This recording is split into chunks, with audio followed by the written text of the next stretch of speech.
Welcome back, everybody. This is part 3 of the Sonny Liston Muhammad Ali FBI 1964-1965 fights file, and how Mr. Ali beat Sonny Liston in 1964 and 1965. We're just focusing on 65 fights right now. As you know, I got the fight file. I asked the Department of Justice for the fight file. It had never been asked. No one's ever asked to release just the file, just the fight file of the 64, 65 fights before me. I guess no one ever thought of it. So I'm going to get into continuing to talk about the Phantom Punch and how Ali set up Sonny to knock him out. How he managed to set up Sonny for the knockout. Now, there's a lot of people that say that Ali wasn't a knockout puncher. Now, those people that say that haven't looked at Ali's boxing record. Ali won over 60, I think almost 66% of his fights by knockout. So to say that Mr. Ali didn't have knockout ability is just not, people are not looking at the facts. They're not looking at the numbers. And also they said that the 6 inches that Mr. Ali had to knock out Sonny in the 65 fight wasn't enough room for him to create enough power behind his punch. But as I said before, Archie Moore knocked out Marciano with the same amount of distance. Okay, and because we can now look backwards and forward at the same time, because we're now in 2020 and the fight happened in 1965, what bewildered people in the 60s, where they saw these kind of things for the first time, and what bewilders us today is a world of difference. So we can look back and forward and see that Ali, we already know that Ali is the greatest. Back then, we had no idea who Mr. Ali was. He had just won the gold medal at the Olympics. He was the people's champion, but he had yet to be tested to the level of Sonny Liston. So people were naive to Ali's abilities at that time. And also, think about it, Bruce Lee had yet to do his 1-inch punch. So if Bruce Lee could knock somebody backwards 3 or 4 feet into a chair from a 1-inch punch, which what he did was he would, again, bend at the wrist this way for the 1-inch punch. It wasn't a straight punch. Bruce Lee bent at the wrist when he did the punch. Bruce Lee came, put his fingers on the person's chest, and then made the fist, and then bent at the wrist. He bent forward as he made the punch like this. Instead of punching forward, Bruce Lee would take his fingers like this and then bend at the wrist forward in this direction when he made that 1-inch punch. He went like this. Okay. So now we know that it is possible for Muhammad Ali to knock out Sonny, because we know that that Mr. Ali was the greatest. We know that he won 66% of his fights by knockout. You can see the 1-inch punch. Ali used the anchor punch on Foreman when he knocked out Foreman. You could see it. You can go back and see him do the anchor punch there also. Why give up something that made Jack Johnson the champion? Why would he stop using the anchor punch in his fights after Sonny? He wouldn't. And we know now, because of Bruce Lee, that it's possible to knock somebody, to generate enough power to knock somebody backwards because of Bruce Lee's 1-inch punch. So we have all that knowledge now. Now we can look back at the fights, look back at the Ali Liston fights with a perception of being able to look backwards and forward at the same time. So here we are. So, another thing is that people who write about Sonny and write about Ali and want to talk about Sonny in negative ways, they have nothing to lose. Sonny's not part of their family. They can say anything they want. They can lie. They can make stuff up because they have nothing to lose. If it was their own family, then they'd be like, hey, start talking about my dad. Start talking about my mom. Hey, that's my grandma. Hey, what you doing? They would be in our position, right? But they have nothing to lose because they have no connection to the Listons. They have no connection to. There's no recourse, not unless we go out after them and sue them, right? So they have nothing to lose. They can get on. They can have all these YouTube channels and all these subscribers and make all these movies and make all these books and talk about Sonny being a rapist and Sonny being this and Sonny being that and a thug and without any proof, because in the bar of public opinion, there's no stakes. Nobody's going to get prosecuted. Nobody's going to go to jail. Nobody's going to have loss of life. There's no stakes. Like if you're in a court of law, you couldn't just talk about people like this. You'd have to prove these things. So there's nothing to lose when people write books and make movies about Sonny and do write news articles about him, do theories online about him. There's nothing for them to lose. There's no stakes. You know what I mean? Nobody's gonna sue you. Or no one's gonna have loss of life. It's not a criminal court, right? It's a court of public opinion. It's not even civil court. It's a court of public opinion. You can say anything you want, right? Now, if it was a court of law and they would say something like that, there'd be more stakes, right? Because there'd be libel issues. There'll be all kinds of stuff, right? So Sonny Liston is dead. He can't defend himself. So we have to defend Sonny, right? From these irresponsible people that all they care about is saying whatever sensational thing they want to say so they can build a following. So they could, say Sonny was this and Sonny was that, and everybody tries to top it. It's like almost like a fish story or a tall tale. Like somebody will write a book about Sonny and say, yeah, Sonny caught a big fish, and it was so big it almost tipped the boat over. And that's their story about Sonny. Then somebody will try to top that. Well, Sonny, he caught a whale, and that whale was, the name of that whale was Moby Dick, and he had to harpoon it. And it's so everybody has a fish story about Sonny, right? That's what it's all about. They don't care about the facts. They don't care about the truth. That because if you tell the truth, the story's over. There's no more stories. So think of all the stories about Sonny as fish stories, tall tales that people tell for money and fame and fortune and to maintain the status quo, because nobody wants to tell the truth and say, all that's lies and innuendo and anecdotal, all that evidence. They don't want to say that because then they'll be ostracized by those people within the status quo, right? And you can't make any money if you're not saying what the status quo is. If you're not adding to the status quo, you're going to be ostracized, and you're not going to make as much money because you tell the truth, then the story's over. Now, people have been telling stories about Sonny since he started boxing in the 50s, right?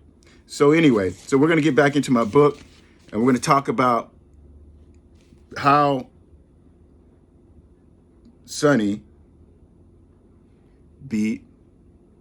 how Mr. Ali beat Sonny in both fights. And let me tell you that most of the investigators that like this last Pariah Showtime sports special, a lot of these investigators are not criminal investigators. They're like newspaper investigators. They're not criminal. They're not professionals. So you have a lot of non-professionals trying to solve the Sonny Liston story or Sonny Liston death or try to solve the crimes, so-called crimes of Sonny Liston. It's the crimes that Sonny committed are documented, right? They're in the public record. They're in the FBI file. They're right there. It states what he did. Okay, Sonny never went back. He never went back to federal prison, right? He never served hard time in a federal prison after he started boxing. Okay, so and as we know in my past videos, Sonny wasn't murdered. And I'm going to go back and talk about the autopsy report that I alone have. So people that talk about Sonny's, how he died and who was there, they're just guessing. They're just making it up. Let me see, where am I looking?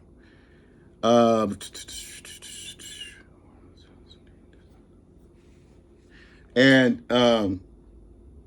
Sonny means more to the family than, again, those people that are writing books and novels and doing investigations about Sonny. They don't care. They have nothing to lose. So they can say anything they want. There's no loss for them. So here we go. I'm going to read from a book, Amazon book, Beast, The Deconstruction of Sonny Charles Liston. And that's on Amazon. You should check it out. It's a good book. Good enough to steal. Anyway, here we go. And I quote, over-categorization is perhaps the commonest trick of the human mind. Given a thimble full of facts, we rush to make generalizations as large as a tub.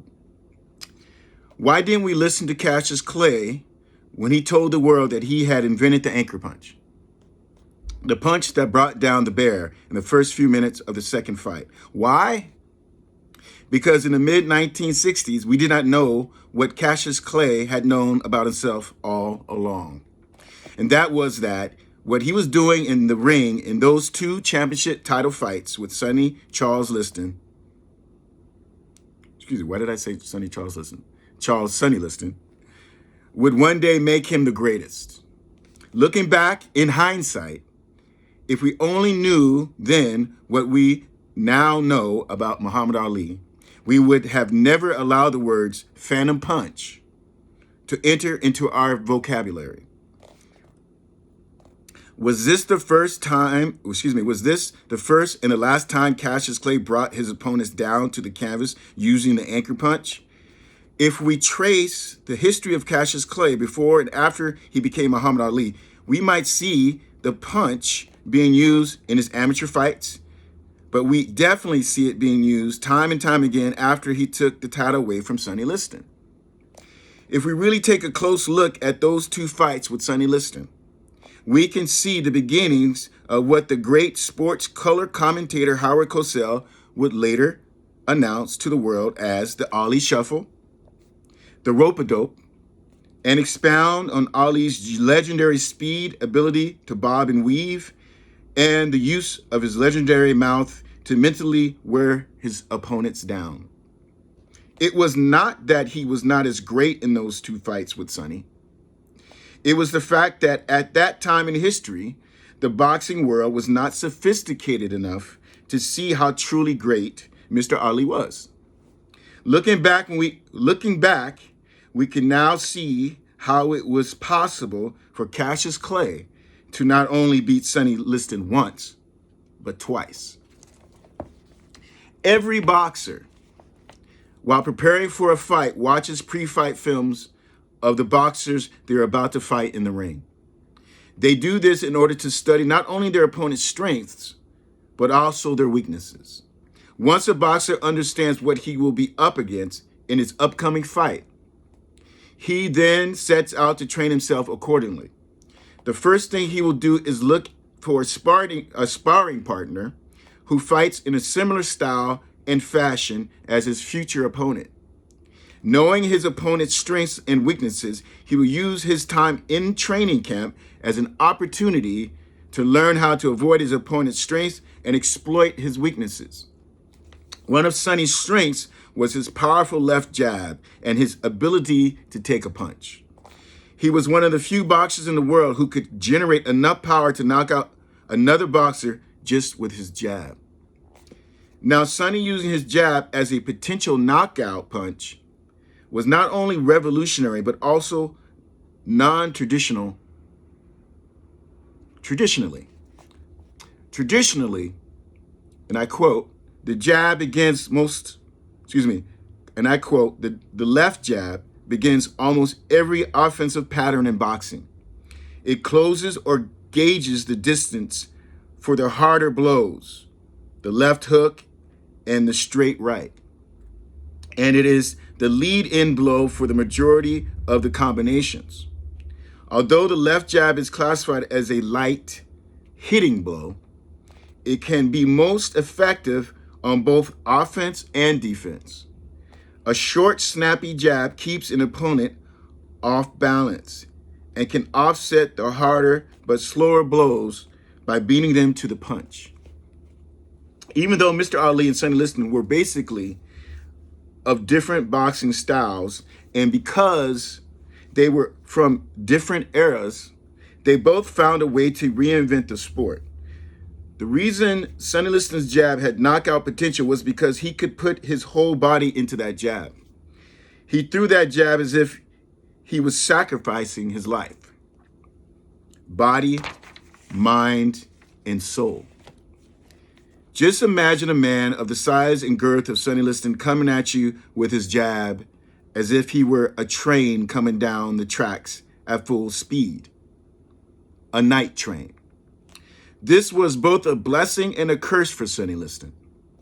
The reason being that after he threw his left jab, it would always leave him more often than not off balance and exposed to an overhand right.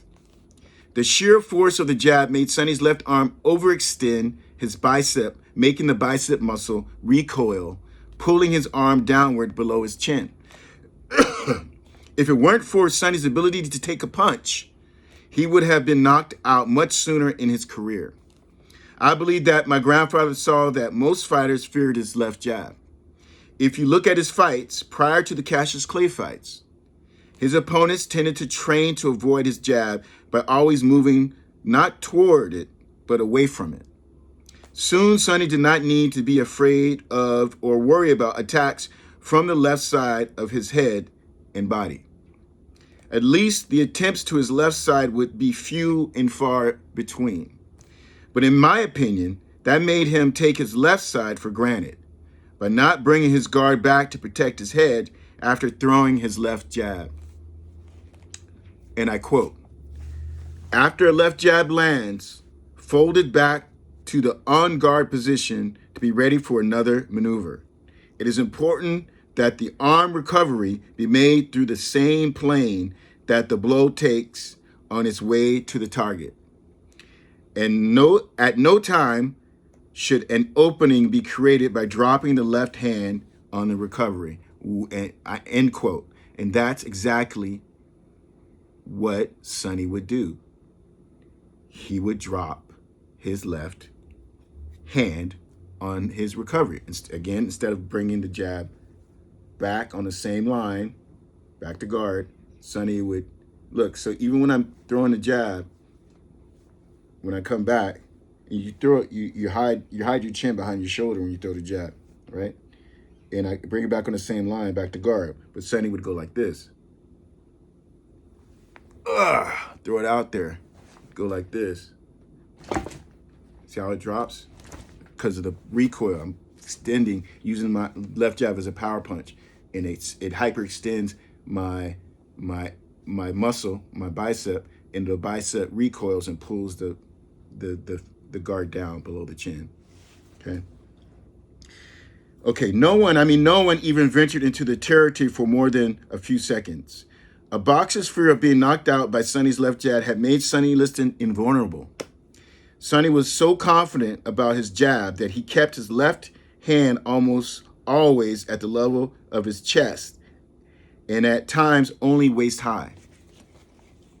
Sonny went on record stating that he thought Cassius Clay was crazy and that he was scared of Cassius Clay. The reason I believe that Sonny feared Mr. Ali was that Mr. Ali was the first boxer he had ever faced who had trained not to move away from Sonny's left jab as he fought him, but to move toward his left jab. Yes, Muhammad Ali was moving to the left in both title fights with Sonny, like every other boxer that had faced Sonny Liston. I'm speaking specifically about his pre-fight preparation of what he would term the anchor punch. I'm saying that Muhammad Ali was the first boxer crazy enough to train to knock out Sonny out with, I'm saying that Muhammad Ali was the first boxer crazy enough to train to knock Sonny out with a punch that not only Sonny would not expect, but also that the world would not expect. And that is one of the main reasons why no one saw the anchor punch. No one saw Mr. Ali's punch because no one was looking for it. We were also blinded by 350 years of slavery, 100 years of legally enforced segregation, and decades of racial discrimination and prejudice in every facet of life. That history kept us preoccupied like a magician who uses sleight of hand, quick fingers, to manipulate cards and coins. And just like a magician, Muhammad Ali used not his fingers, but his quick fists to knock out Sonny Liston while he manipulated us with our concepts on race, Nation of Islam, all that Nation of Islam stuff, rhetoric. If you look at the faces of the fans who were at ringside right up until the moment before Mr. Ali throws his famous anchor punch, you will notice that the fans seem to be preoccupied, as if their minds were somewhere else. I'm not talking about the photographers, judges, and timekeepers. I'm talking specifically about the fans. Now, if your mind is somewhere else, then you are not living in the present. What could have been so compelling to the fans at ringside to make them collectively drift off from a championship fight? So much so that they missed the knockout punch. The genius of Ali was that he recognized Sonny's hubris, and by doing so, he turned Sonny's strength into his weakness. I say weakness because Sonny thought that no one would dare spend too much time in the range of his dangerous left jab for him to ever have to worry about defending himself from an overhand right. I mean, there were boxers in the 50s like Whitehurst, Williams, Griffin, and Harris who attempted to venture over to Sonny's left jab, but only briefly.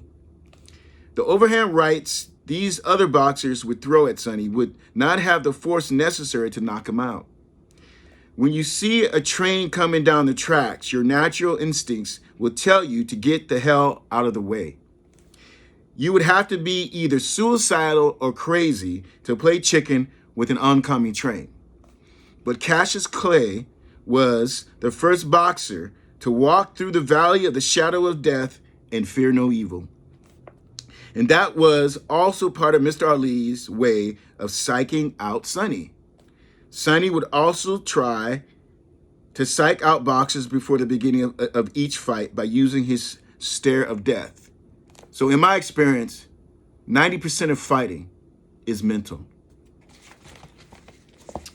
By the time Sonny faced Muhammad Ali in the second title fight, almost a decade after he fought Whitehurst, Williams, Griffin, and Harris, there was no reason for Sonny not to believe that his left jab and his left side to be impenetrable. Even when Sonny's matches were filmed, they tended to follow the action of the boxers and only film Sonny on his right side, as his opponents tended to always move predictably to Sonny's right. It was almost not even necessary to have multiple cameras for Sonny's fights. One camera on one side of the boxing ring seemed to be enough to follow the action during his fights. Anyone ever countering Sonny's left jab was considered to be an afterthought.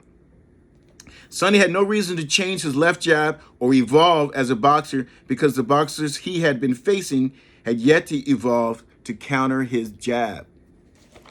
Boxing up into the 60s had been steeped in tradition and had become predictable. safe, and somewhat conservative. But boxing has always needed to evolve as time went by, from the days of Queensberry to the days of Jack Johnson, Joe Louis, and Rocky Marciano. Boxing has seen its styles, rules, and traditions change with the times. Little did Sonny know, and little did anyone else know, that there was a change going to come again. As soon as Sonny faced Cassius Clay, not only would his left jab become a relic of the past, but also his way of fighting would become a remnant of a bygone era. For over 50 years, the angle of the Phantom Punch was the only angle we were able to see. The only reason they call it a Phantom Punch is because just before it lands on the chin of Sonny Liston, it disappears out of camera range. But you see Sonny's head snap viciously to the right at the time when his head should have snapped if he were punched. This great mystery is, after all these years, only a silly technicality. Again, you only have to look at Sonny's fights up until his title defense with Mr. Ali to see that he was unable to guard himself after throwing his left jab. It was only a matter of time before someone with enough power, strength, and speed would bring him down. When it comes to his stature, Mr. Ali is a big man. I would even call him a giant amongst men. I stand 5'10.5", and still I had to look up at him while I was talking to him after I met Mr. Ali at the airport before my grandmother Geraldine died. What amazed me the most about his stature was how broad his shoulders were. The difference between Muhammad Ali overhand right and most heavyweight boxers of that era or before it is the blink of an eye. Muhammad Ali could throw his overhand right faster than you could blink your eye. They tested that. Sports Illustrated finally got the technology to test how fast Ali's punches were. This was actually scientifically proven after his fights with Sonny Liston. Mr. Ali was faster than any boxer in the world at that time in history. Come to think of it, he could have probably thrown it faster than anyone in the history of boxing up until that time. Why? Because when he said that he invented the anchor punch, he was telling us the truth. To understand this, we have to go back to the ring. We have to go back to Mr. Ali's pre-fight preparation. Remember that his sparring partner is fighting just like Sonny Liston would be fighting let me say that again. We have to go back to Mr. Ali's pre-fight preparation. Remember that his sparring partner is fighting just like Sonny Liston would be fighting if he were in the ring for real. So what Mr. Ali had time to do that he didn't have time to do in the actual fight was to stop and analyze his sparring partner's tactics. He could also stop and start the film that he was watching on Sonny Liston in order to do the same thing. This is where Muhammad Ali created his hypothesis on how to knock out Sonny Liston. He discovered that you could never knock out Sonny Liston if he saw your punch coming. Because when you see a punch coming, you're mentally prepared to take it. He discovered that the only way to knock out Sonny Liston was for Sonny to never see the punch at all. A phantom punch, as it were. It was at this time that Cassius Clay resurrected Jack Johnson's anchor punch. What made this punch different than the rest was its design and application. At first glance, it was an overhand right like any other overhand right. And I quote, "An overhand or overcut or drop is a semicircular and vertical punch thrown with the rear hand. It is usually when the opponent is bobbing or slipping. The strategic utility of the drop relying on body weight can deliver a great deal of power," end quote. If you go back and you watch the second fight, you will see Sonny throw the left jab to Mr. Ali's head. And Mr. Ali does what most classical boxers would do, and that is to back the hell up and avoid the jab. But how Mr. Ali revolutionized the overhand right was that he did not do what 100 years of tradition told him to do. He decided to buck tradition, and in doing so, he pissed off a lot of traditionalists who loved the Marcianos, the Lamadas, and the Lewises. He took the chance of causing confusion and misunderstanding to a sport that had been set in its ways. He decided that instead of jumping back to avoid the jab and landing on the ball of his foot and then to his heel, then from his heel, moving the weight of his body back to the ball of his foot, and then rotating on that ball of his foot and pushing off from it, rotating his hips to the left, and then throwing the overhand right to Sonny's head.